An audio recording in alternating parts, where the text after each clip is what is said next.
However, it is easy to condemn Shimen while it is more difficult to condemn Wu, because even though the love relationship between Wu and Pan pre-existed that of Pan and Shimen, Shimen's social standing was stronger than Wu's, and offering sympathy to the weak is a human duty. Without sympathy for the weak, would human society not become like the animal world? So, what should one do in Wu's or Pan's position? If we consider that since Wu had already established a marital relationship with Pan, then she should not have entered into a love relationship with Shimen, or at least she should have terminated it immediately and restrained and suppressed herself. Some would say that Wu needed care because without Pan, he might have remained a bachelor throughout his life. For that, I would hope that some moralist would be willing to persuade his daughter or sister to marry Wu. It would be perfect and would be worthy of our praise, not.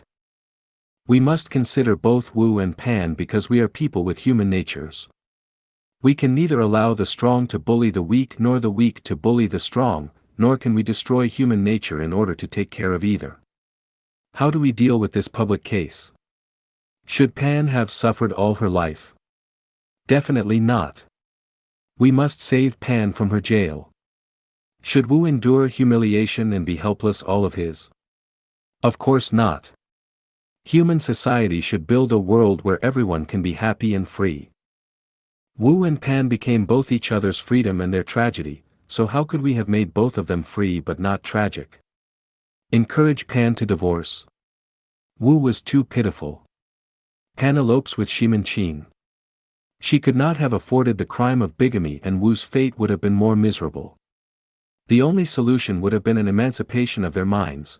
Pan should have opened up to Wu and told him what she wanted, needed, and felt. Wu should have had a clear understanding about his inability and he should have loved Pan and understood her situation.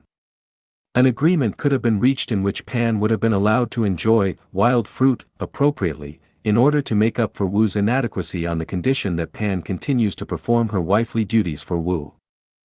As Shimen was very wealthy, he should have known that if he wanted to maintain his stable love relationship with Pan, then he needed to be fair to Wu and bring him no harm. He might have chosen to take care of Wu's life. If the three people in this story had agreed to such an arrangement, they could have lived in peace and Pan would have been satisfied both physically and emotionally. As the love relationships between Wu, Pan, and Shimen would not have been based on hurting each other's relationships, this would not have violated love's morality. It would have been fine if Wu would have agreed to divorce Pan, but if he chose neither to divorce her nor to accept the above suggestion, he would have ended up with nothing in his life. Suppressing of Pan Jinlian's human nature is discouraged strongly in Lifechanyuan. On the other hand, if Shimen had also accepted the above suggestion, everything would have been fine, but if not, and he had acted as he pleased because of his wealth, he might have been charged with a crime or even been killed by Wu Dalong's younger brother, Wu Song. My dear friend, do you have any alternative suggestions to raise for discussion? Every individual is different and no one wears anyone else's shoes, so we should set moral rules based on human nature which should apply to everyone, whether they are poor or rich, weak or strong, in the minority or in the majority. Most Chinese people are atheistic and materialistic. According to their point of view, there are no previous or future lives in any sense and our deaths are like lamps going out, so since we can only enjoy one life, we should live it to our fullest. No matter how beautiful the reason might be, there should be no sacrifice of human nature, and one of the most magnificent aspects of human nature is love. Deprivation of human nature occurred during the Middle Ages in Europe and in feudal society in China. Those shop-worn scholars who assumed to be moralists, those well-fed and prosperous high officials and noble lords, and those churchmen who did not know the real truth of the universe never thought about the emancipation of human nature, especially the human nature of ordinary people.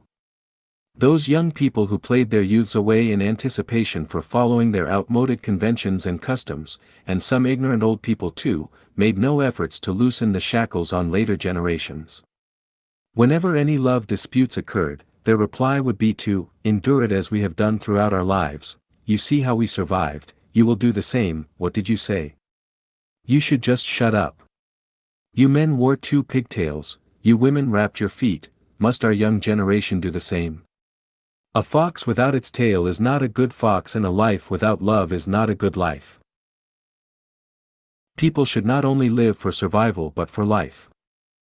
Love morality goes like this: as long as love does not bring harm to others, it is moral. Let us analyze several cases and phenomena according to love ethics, love civilization, proper age for love, love relationship, love diversity, and love morality. Mr. Yang Zhening and Ms. Wang Fan's love. Mr. Yang was a mature 82 years old while Ms. Wang was only 28 years old when they got married. Is there any problem with their love?